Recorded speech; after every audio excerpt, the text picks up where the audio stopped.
David, we are live officially. Man, I am excited to talk with you today because it's been a long time coming. It's been a long time in the making. That's right, man. What a privilege it is to be here. Thank you for your grace on getting to my schedule to be here. But man, I'm so looking forward to chatting and hopefully adding value to your audience. And you might have to shut me up after 30 minutes because I am a talker and talking about me is my favorite topic. So easy, Yeah. easy. No. Well, and I'm pulling up. This is kind of ironic timing because I actually have one of your future published authors, Matt Potts. His episode of the Books4Guys podcast came out today, actually. That's awesome. Yeah. And then another one of your authors, Tommy Breedlove, with his book Legendary. I think I've given away more copies of his book really than any other book I ever have. It was awesome. And I've given it away to several guys within leadership groups I'm a part of. I've mailed it out to people that are part of the Books4Guys community. And I got to look and I was like, man, David's got several authors, a part of his publishing company, and Morgan James Publishing. That's your publishing company. And I was like, man, I've got several authors on the podcast that kind of flow through your tree. So it's been isn't it? It is. I tell you what a blessing that is for us. Yeah. Well, David, talk a little bit about Morgan James because you started this over 20 years ago, and you've written books yourself. You've got a new one out, but you've written several, and then obviously with your publishing company, you've got several authors that you work with. Just talk a little bit about your background and how Morgan James got started and all the incredible things you've been doing with it. Gosh, it's like my favorite topic to talk about. But yeah, thank you. So my 26th book launched, this year, 2026. Babylon Blueprint for Authors. So I'll talk about this maybe later, but really excited about helping authors. And that's kind of where my passion came from. I won't go back to birth, but nearly back to birth. But I was a banker back in the 90s. Fat, dumb, and happy. Never imagined doing anything else. And I found my sweet spot. I found my niche. But they were paying me stupid money for a college dropout. But I always say God had a sense of humor because I had lots of little bumps to get me where I was, and I would change nothing, but it ended up becoming who I was. And I was doing really well, and I really loved it. Always been a big fan of home ownership. I bought my first house when I was 20. I just loved community and ended up finding myself in I used to build houses. I was a developer before I became a mortgage banker, but I just really loved that space. I love people. I love crunching numbers, and I love that home ownership activity. What does that have to do with books? I'm getting there. Good question, but I'm getting there. So as a banker, doing really, really well, my bosses came to me one year and said, hey, you're doing good. I'm like, I know, right? Thanks. And they said, why don't we hire a bunch of people like you and you teach them to do what you do and we'll all make a lot of money. And I'm like, I don't even know why I'm successful. But it sounds like a great idea. Let's try it. But I really did think, I didn't know what it was about me that was making me so successful. I just, was enjoying myself, enjoying talking to people. So at that time, mid-90s, I went out and I just started to look for and study anything I could, whether it was industry specific or not, or sales and marketing or relationships or things like that. I studied under, you name them, Zig Ziglar, Tom Hopkins, who we published, by the way, Bill Backrack, Todd Duncan, John Maxwell. I mean, all the gurus from the day. Yeah. And I not only went to their seminars, I bought their books, I bought their courses, I read their books because that's, half the battle. And then I implemented the things that I was learning. And it was really nice because I was able to fine tune some things that I was doing. I hired a few assistants. I earned a little bit more money and I went home maybe an hour earlier a week, it just really fine tuned stuff, but nothing really felt like, hey, this is why I'm a success. I just, a lot of things were reaffirming kind of thing, but nothing told me that this is my success. So it was a little frustrating. So one day I came to work. Again, another reason why we think God has this sense of humor. I came to work and this book literally was on my desk, Guerrilla Marketing by J. Conrad Levis. I think this is the second edition. And I'm like, where did it come from? Who gave it to me? Nobody confessed it. And it was just on my desk to this day. And I'm still friends with all these people. And to this day, no one has said, hey, I left that book on your desk. I hope you liked it. But I realized, I read it and I realized that I was a guerrilla and didn't know it. I was leveraging my time, my energy, my imagination, developing relationships, adding value, serving others, helping others realize their goals. And it was called Guerrilla Marketing. I'm like, whoa. So I immersed myself in guerrilla marketing. Every book that was out, the first 2 editions, and I think a couple side versions, guerrilla marketing for the 90s. And I just immersed myself in guerrilla marketing and loved it. And again, it didn't necessarily teach me anything that I hadn't already figured out, but that reaffirming that it was called something, and those stories that Jay had in there were amazing. But in that, I call it lovingly the 2.5 edition called Guerrilla Marketing for the 90s. I think it was that one. In his book, he said, hey, if you have questions, email me, jview@aol.com. And I'm like, he's not going to respond. But he did. And I ended up, we became fast friends via, email, pen pals, and ended up hiring him as a coach. $1,000 a month later. But the relationship, his accountability, his stories, and just understanding marketing was just what I needed to kind of push my business over the edge. But it was also giving me enough acumen to teach to my new staff, what it was that was making me successful. And it was called Guerrilla Marketing. And we grew a massive practice. Again, I'm getting into your ultimate question. But in his coaching, in his mentorship of me, would lean into various weapons, we call them in guerrilla marketing, that helped me grow my business and our team's business. But one of the ones he leaned into me was basically writing a book. He said, abbreviated version, David, if you want to charge more and negotiate less, you've got to keep doing what you're doing because you're having impact. You're doing well, but you need to add one more thing. And he said the same thing about, clients. He said, clients will start coming out of the woodworks. If you want clients that you never can get, start begging to get on your calendar. You got to keep doing what you're doing because it's working, but you need to add one more thing. And I'm like, what is this one more thing, Jay? Sure enough, he went on, again, this is multi-months that he's dragging this on because he's a smart businessman. He said, well, if you want to have the media start to call you every time something happened in the banking space, you got to keep doing what you're doing because you're making a name for yourself, you're having impact, yada, yada, yada, but you need to add one more thing. At this point, I really am ready to strangle him. And he finally confessed, David, you need to write a book. And I literally laughed out loud and cried at the same time. We're like, who the heck am I to write a book? What do I have to say?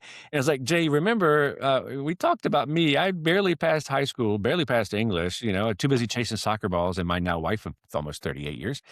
And, I don't know who would want to, I dropped out of college. Who would want to hear anything from me? He was very loving, very gracious, helped me understand that I did have something unique. I was doing something different and I could add value to others by telling my story.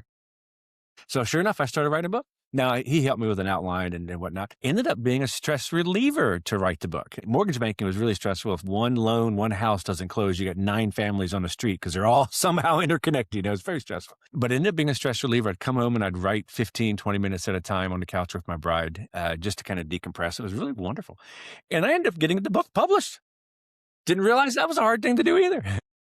But exactly what Jay said happened. In less than 8 months, I doubled my income. Now, I didn't raise my fees, just nobody negotiated with me anymore, which was wonderful. And then sure enough, clients that would never give me the time of day were starting to come out of the woodworks and wanted to get on my calendar. I'm like, I swallowed my pride. I took their money. And then, yes, indeed, the media started to call me on a weekly basis. And the only thing I did different was yesterday I was a successful hustler. And today, I was a successful hustler who had the authority and credibility of a book behind me. And it was transformational. And it just absolutely transformed my business, our business. I started to teach everybody guerrilla marketing. It was just wonderful. But the biggest challenge with that is I'm a relationship person. Most of us entrepreneurs are, but definitely guerrilla marketers are definitely relational, but I had no relationship with a publisher. I fought over everything. And I just took it as this is what first-time authors were doing. And I had a great mentor, Jay, but I struggled with the relationship or lack thereof. And I had to get permission to do PowerPoint so I can go talk on the book. And every time I talked to them, like, who are you? kind of thing. And I had no support on marketing. They kept yelling at me for not selling enough books, but I knew how to sell mortgages. I didn't know how to sell books. Fortunately, I had Jay, who knew how to sell books, who taught me how to sell books, but it was just really frustrating. And then I ended up getting tapped on the shoulder for book 2. And I'm like, I don't want to do book 2 with you. I don't even like you. But they reminded me that I had a 3-book deal, which probably was exciting when I gave them a 3-book deal or they gave me a 3-book deal. But it wasn't when I was forced to do it and I didn't like them. But anyhow, I convinced Jay to co-author. I went to Jay and said, what am I going to do? They want me to write another book. I don't like them. And he said, well, you're going to have to. He said, I'll walk you through it. And I said, not unless you co-author it with me. And he said, yes. So my second book and third book were part of the Guerrilla Marketing series for mortgage bankers, and they did phenomenally well. But we still struggled with the relationship with the publisher. Now, he sold 15 million books. At this point, I probably sold 40+ thousand. In fact, I sold 40,000 to the bank I worked for. It was wonderful. But just that's a lot.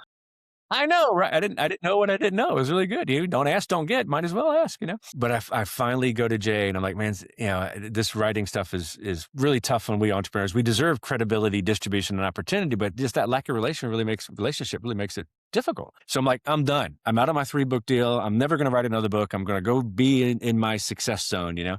But oftentimes the writing gets in your blood. So I ended up self-publishing like 3 books after that. So I'm all the way up to like the early 2000s. And this is a short version, by the way, Chris. So early 2000s, I self-published 3 books and I loved them. You know, they're exactly what I wanted. The covers were mine. The content was mine. By the way, my first book, they added chapters and said, hey, we just thought they needed it. Never asked me to write that. They just added chapters. So, you know, so that's why I say it was my content, but I overestimated how many books I could sell without bookstores because I couldn't get my self-published books in bookstores. Even though all my other books were in stores, my self-published ones I couldn't get there. Same thing with media. Media wouldn't interview me on my self-published books because their producers required that they vet their bobbleheads to be authorities, but they use publishers to do the vetting because they don't have time. And self-published is me saying I'm wonderful.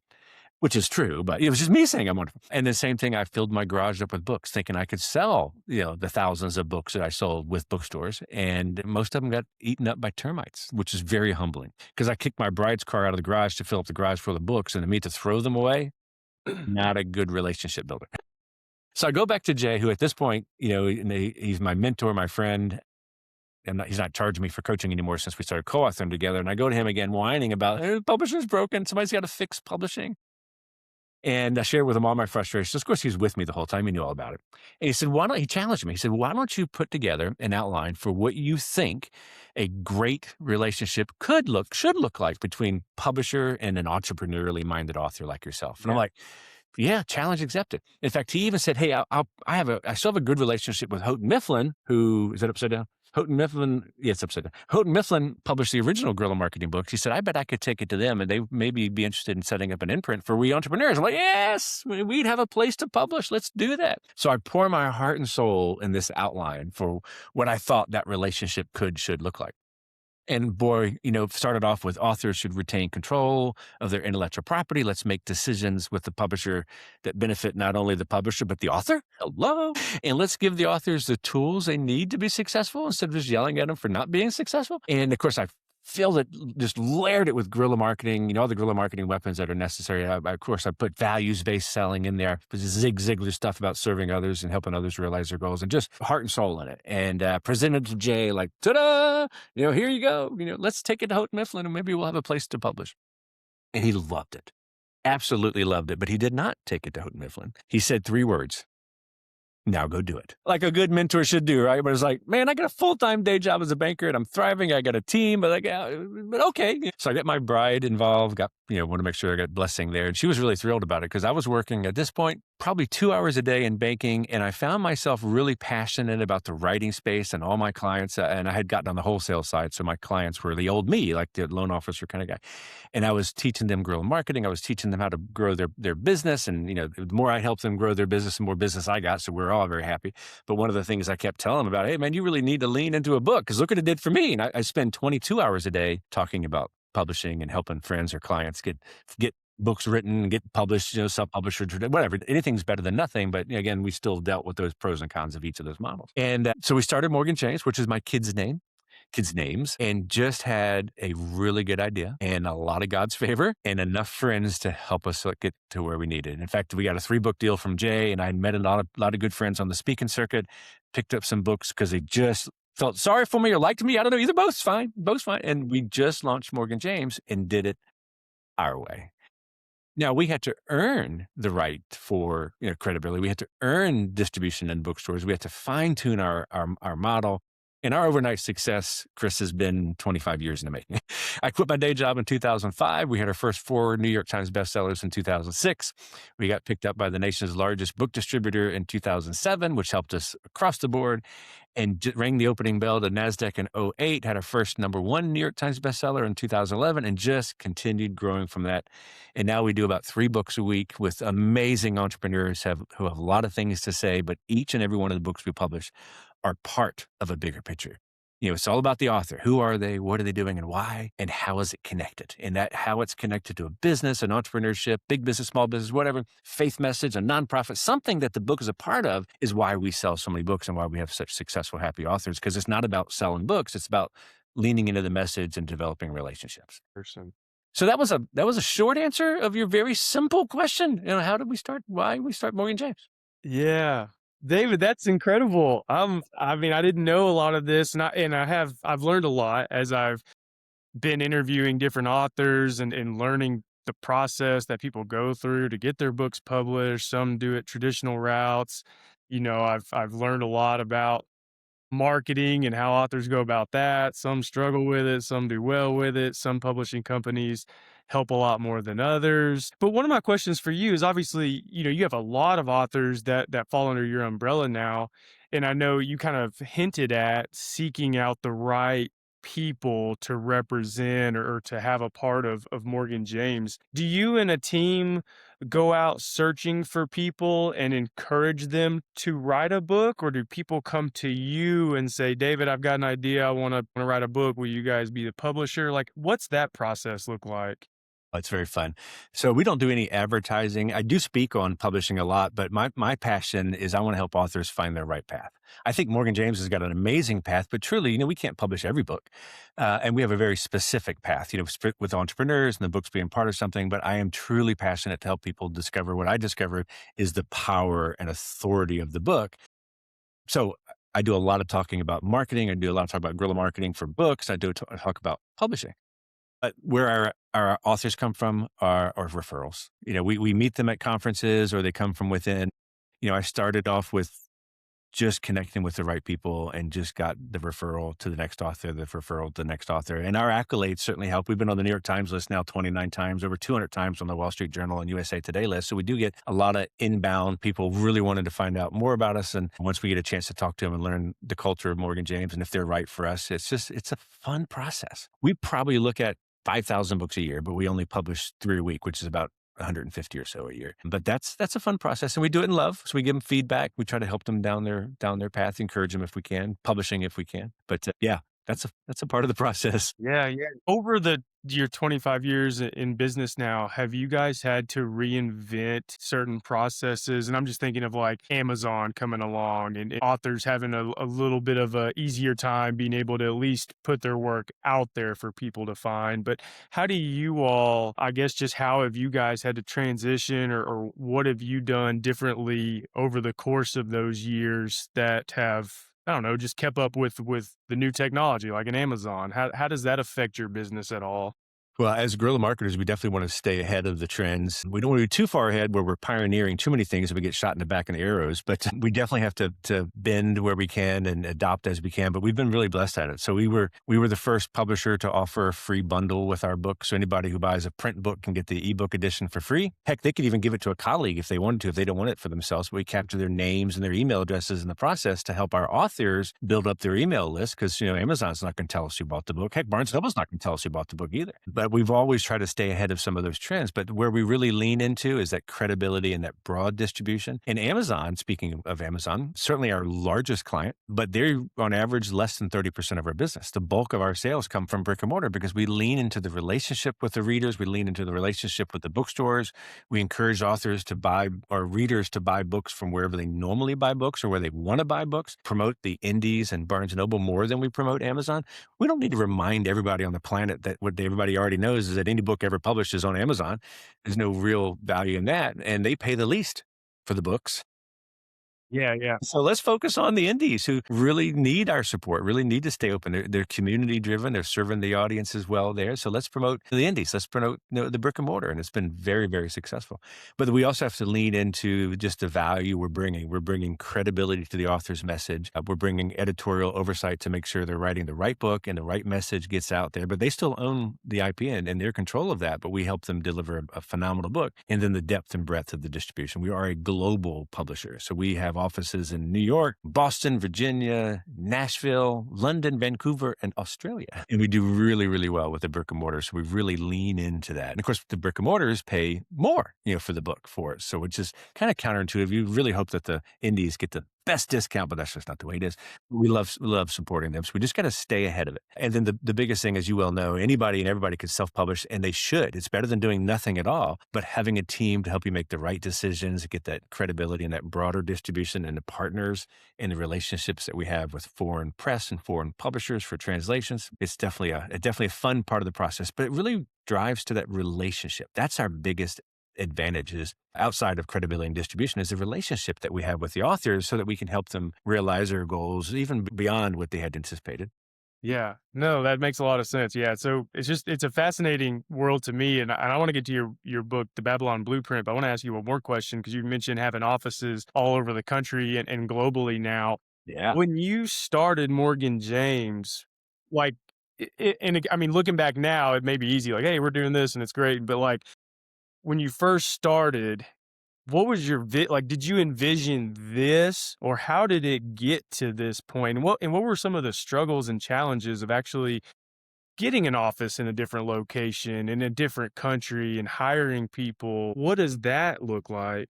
I did have, it came slowly. I had a really good idea on how to leverage the book for people like me. And then it grew into how can we help get that broader? In fact, even in the early years, we only had, online distribution. We were just working with a print on demand publisher or printer, excuse me. And we were just doing online sales. But when we had such active authors and we were teaching them how to market the book and create demand for the book, all of a sudden bookstores started to call us like, hey, we want your book too. I'm like, how do you sell to a bookstore? Yeah. So I had to figure that. There's some really cool side stories there too, but ended up, catching the attention of the distributor, the company that owned a distributor and said, hey man, you guys are selling more books per title than any other publisher that we're working with from a printing perspective. I was like, man, I was humbled. I had no idea. And we just started to see the vision come together. And then ultimately, once we got hooked up with the distributor, we kind of followed them around the country and around the world, I should say. Everywhere our distributor opened up an office, we say, well, I guess that's a great place for us to be too, kind of thing, strategically. And then also the entrepreneurial hotspots. Well, New York was our first. New York was in '05, and I got tired of answering the question, granted only for 2 years. I got tired of answering the question, why New York? Why Virginia? You used to be a New York house. I'm like, can I start a business in Virginia? I live in Virginia. What's wrong with that? But I got tired of answering that question. And I knew, truthfully, yes, if primarily business publisher in the early days, we should be a New York house, but I don't want to take the kids to New York City. So we got smart. We put on our Guerrilla Marketing cap and said, how can we be a New York publisher without having to move everything to New York? So I called up our attorneys and said, hey, we want to look for this opportunity. We want to, go to New York. How do we do that? Come to find out, Virginia and New York have a cool thing. As a Virginia limited liability company, I can apply for authority to operate in New York and for $250, one-time fee. And I can operate in New York as long as I cash checks to Virginia. I don't have to worry about the taxes. So we immediately set up headquarters in New York. I got a executive suite because there's a real building and a real address. And at one point we had as many as 8 people in the city. Post-COVID, we've got like 2.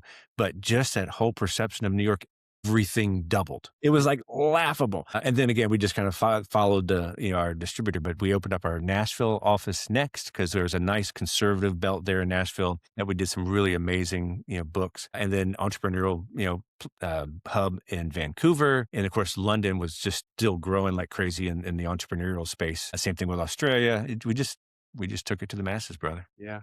No, it's interesting. I mean, I think what they call with the proximity effect, you've got to be near where the people are and where the business is. People talk about Silicon Valley and all of that. And so being around people, being around the right connections and business, and it seems to always be correct. Yeah.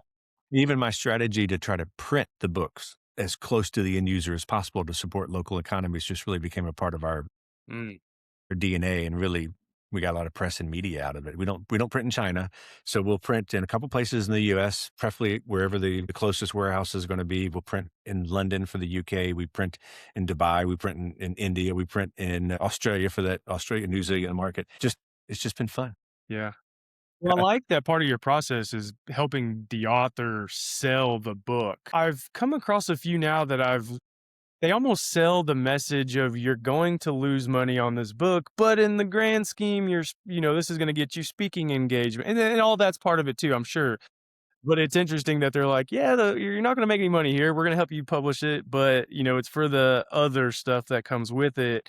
While it seems to be, hey, the other stuff should come with it too, but we're also going to teach you how to market and sell your books. So you can actually, that's kind of the purpose of this too. It's not something that's, just axed out of the process here. So Yeah. I don't know, it's refreshing and seems very if I was an author that was gonna publish a book with you, that'd be something that's very nice to hear that you're gonna help me Yeah. market and sell my book, and then hopefully that leads to other things organically along the way too, so Yeah. We do spend an enormous amount of times with the authors helping them understand that most of us will earn more income and opportunity because we wrote the book. And let's lean into that. Absolutely.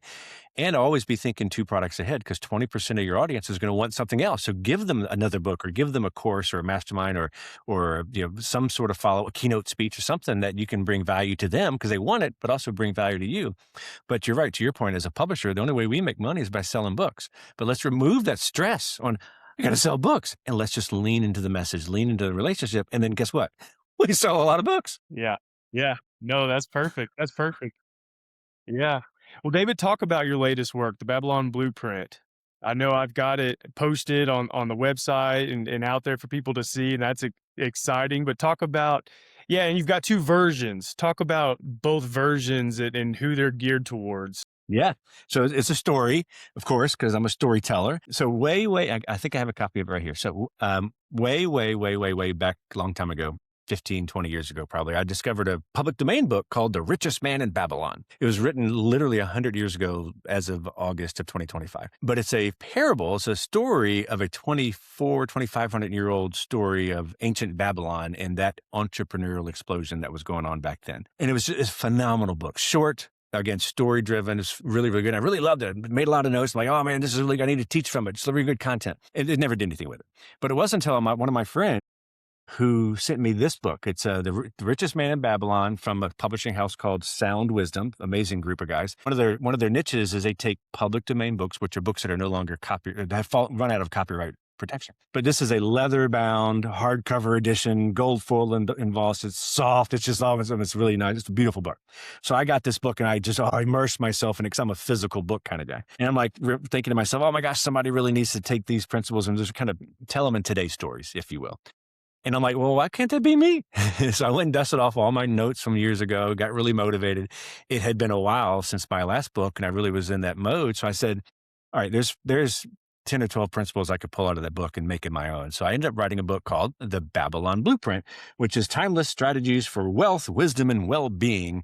Got a great endorsement by Dave Ramsey, by the way. It's a cool story. Yeah, I saw that. Saw that. Just wanted to let people know that it's a mindset about money. It's how to make money, keep money, earn money, give money, and grow money kind of thing. Short version, right? So that's what the book's about. You should love it. But it really is digestible. I think everybody's going to love it. So I've got that book down. I got great beta reader feedback, and my editor said it was perfect, which is rare for me, and just had a lot of fun. And then I go back to a book that I had started working on. It was the third edition of Guerrilla Marketing for Writers, because Guerrilla Marketing for Writers is one of my best-selling books ever with BJ Levinson, Rick Frischman, and Michael Larson. Well, Jay passed away when we were working on the third edition, and it's been really tough. And my two co-authors are retired, and they're not in the business anymore. And so it had been really emotional for me to spend time in the book. I had been collecting new and updated weapons, as we call them, on marketing strategies and things to do with the books. But it was hard. So after I got really motivated and wrote the Babylon Blueprint, I'm thinking, I'm in the writing mode. I can do this now. So I go back to Guerrilla Marketing for Writers and start playing with it. And again, I just get bogged down with the emotion of it. And not that I'm being selfish, but I have to split it 5 ways and it's all going to be on my shoulders. I mean, that's okay. That's what I did with the second edition. I wrote the second edition. I said, well, maybe I'll just write it under my new popular brand now that I'm creating around the Babylon Blueprint and bring in some of those mindsets, into the world. So I ended up deciding to write that book, and I called it Babylon Blueprint for Authors, which is proven strategies for publishing, promoting, and profiting with 100 no-cost, low-cost ways to engage your audience. So in essence, it's a very similar format. I spend the first 40 pages talking about the current landscape of publishing, the options and whatnot. It is not a brochure from Morgan James, because as I said earlier, I have a passion for helping authors find the right path. I just lay out what's in front of them and help them make their decision. But the bulk of the book is 115. I know I said 100, but I'm trying to over-deliver. 115 weapons that are current, relevant to help authors create engagement and ultimately sell more books. And that comes out March of 26. That's exciting, though. Favorite bookstore. Yeah. Books are sold. So you had mentioned you had some time between writing. How long did you go between your last book and then this one? At times I was 6 or 7 years between books, but I'm on my 26th books, and I started in the 90s. So that's only 30 some odd years. So really, maybe not as bad as it sounds. But my last book was a book called Performance Driven Giving. It's all about unleashing the power of generosity in your life to grow your business and enhance your life. Phenomenal book. That was 2024. I wrote it in 2023. So this books came out in 2025 and six. So I guess it really wasn't that long ago, but I hadn't written in the writing and reference space since 2010. So that's kind of probably mentally what I was thinking when I said that. Yeah. Yeah.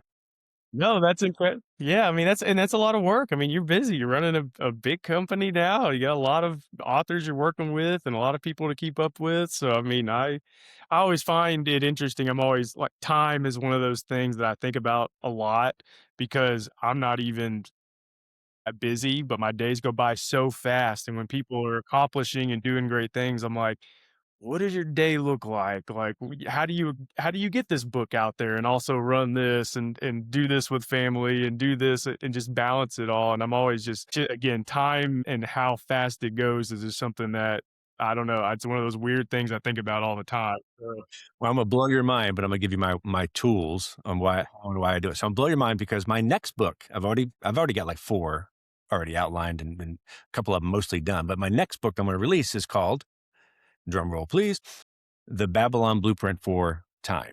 yeah, interesting. Basically, a similar story. I found another 100-year-old book, over 100-year-old book that talked about, how to live in 24 hours. And though I didn't use any of the content, I got inspired because truly, as you said, we only have 24 hours a day and we need to make them count. So I realized that when I lost my mother over the holidays in 2025 and just realized time is short. And then realized that we need to make the most of every 24 hours. So I did an outline for how to make sure we take advantage of the 24 hours that we have and still build in time for family, self, and work, and have that balance, which is very much a struggle, but you have to be intentional about it. It took me years to master those things. So that'll be coming out, hopefully, and be looking forward for it soon. I Yeah, don't have the subtitle nailed down, but it's going to be amazing. yeah. I'm glad. My secret. Oh, I'm sorry. Go ahead. No, no. I'm glad I brought that up because I know, ironic timing that you're writing that. right? No coincidences, brother. Yeah. Well, my secret on writing them is, I have a full-time day job and I also speak and I have a family, which I'm, blessed to still have intact. My bride and I have been together, married for 37 years. So what I do on writing is what I started this 8 years ago, maybe, is when I go to events, cause I do a lot of events. I do speak a lot in places. So I'll usually go to an event and I'll add a day ahead of the event and a day after the event. And I'll just lock myself in a hotel room or the lobby and I'll just write for 12 hours straight. And for me, and I follow an outline, and so I'm not just kind of arbitrarily go blank screen. I don't know what I'm saying. And I write to an outline, but I knock them out really, really easily, as easy as possible. And I enjoy it. And I'll do that the day before, the day after, and I'll go to, 8 or 9 trips a year and I'll knock out a book or two. Yeah, yeah, yeah. Well, you lock it you have your time and lock in, no distractions, and that's a great, That's right. strategy by you to be able to do that. So, yeah, that's awesome. And then from a business perspective, and again, this was a lot of Jay Levinson helping me. In fact, we wrote a book together called The Entrepreneurial Author, and half of it is about building in the balance and how to eliminate stress and create opportunity. It's really a phenomenal book, if I don't say so myself. But I work from 10 to 5, Monday through Friday, and I take a 2-hour lunch. Usually those lunches are with, a friend or family member or colleague or a potential author or something like that. But then nights and weekends, if I'm not traveling, nights and weekends are family. I mean, I shut it down and spend time with my bride, spend time with my kids. I have breakfast with until James moved out. I was having breakfast with both kids. Now he moved out because he got old and graduated college and is on his own.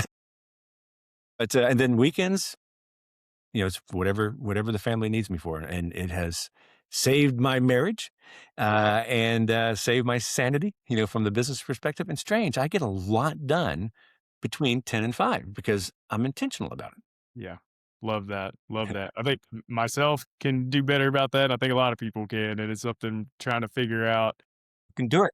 how I do it. So, yeah, no, it's good to know your strategy and probably something I need to implement a little bit and be more intentional about as well. But, well, David, I got one more question for you. This has been incredible. I love this conversation. I'm learning a lot. I think a lot of people will. But Oh man, awesome. this may be a tough question for you because you have read tons of books, but what are some of your favorites that have meant a lot to you personally? If I ask, David, I need a book, my next book, I'm trying to figure out what to read. What do you like to recommend to other people? See, that's That's not a fair question, Chris, because that's like asking me which of my favorite kids. It's hard to play favorites when you work with so many good authors. I know. Okay, I will tell you the one book that absolutely changed besides the Bible, of course, but the one book that absolutely changed my life, not only from a career perspective to a career perspective, because it was Guerrilla Marketing. Now, the version that I recommend is the fourth edition, published by Wiley. No, excuse me, maybe Wiley. My gosh, I should remember. Who's it published by? Oh, Mifflin. Duh. Hello. So edit that out. The fourth edition is actually dedicated to me, so it's kind of a little bit of a favorite. But Guerrilla Marketing, you absolutely have to have a good foundational book in Guerrilla Marketing. It really served me well. Well, it Outside of seems that, like that was the book that's really launched everything that you've done. So that makes a lot of sense. Yeah. I mean, you speak so passionately about it and how much of an impact. I mean, and it's a cool story too. You don't even know how the first version ended up on your desk. So that's right. That's pretty right. cool. Yeah. No, that would be the one that you must read. But there's a lot of great books. I could rattle off a dozen, but I think that would be the good foundational book. And it's funny, we ended up earning the rights to the fifth edition, which is still phenomenal. But the fourth edition just had that right sweet spot, and it was dedicated to me. So a little selfish. But we also did most of the Guerrilla Marketing for this, Guerrilla Marketing that kind of books over the years. But that's a great, foundational book. And, legendary, I mean, there's so many amazing Morgan James books that we did, I can't even think of them all. So don't tell my authors I can't think of who they are, but they're all amazing. But again, me to the wall and say, what book do I need to read? It's Yeah. marketing. Yeah. No, that's perfect. That's perfect. Well, David, this has been an honor and a pleasure. And I've had, like I mentioned, I've had a pleasure of talking with several of your authors, and I hope to be able to talk with several more because they all seem to be very genuine and doing amazing things, and they've all got a different message and different thing they're working on and trying to be great at. And it seems to really, after hearing you describe Morgan James and the people you want to work with and such, like I can just tell the correlation of who I've met with. They're different. Yeah. They're different in a good way. In a good way. And so, yeah, and they mentioned your name too. I'm like, hey, I've got David coming on the podcast soon. They're like, oh man, awesome. Nice. But no, I can't wait I'm definitely going to read the Babylon Blueprint, both of them, because I just think from a personal standpoint, they both would resonate and I could learn a lot and take stuff from as I'm, trying to figure life out and do different things and different avenues. But I can't wait to see just more work that you do and more authors that you work with. It's again, this has been a fun conversation and you've got me wanting more. So I think people are going to be interested and want more too. So thank you for taking the time to do this. It's my privilege. Thank you for the opportunity. It's so good to see your face again, man. Yeah, you too, David. Well, man, keep doing what you're doing. You're doing awesome things. Everyone has such positive things to say about you and Morgan James. And so Books4Guys will be following and spotlighting as many of your authors and books that we can. Again, it's an honor and a pleasure. And so keep it up, David. I appreciate it. Thank you so much.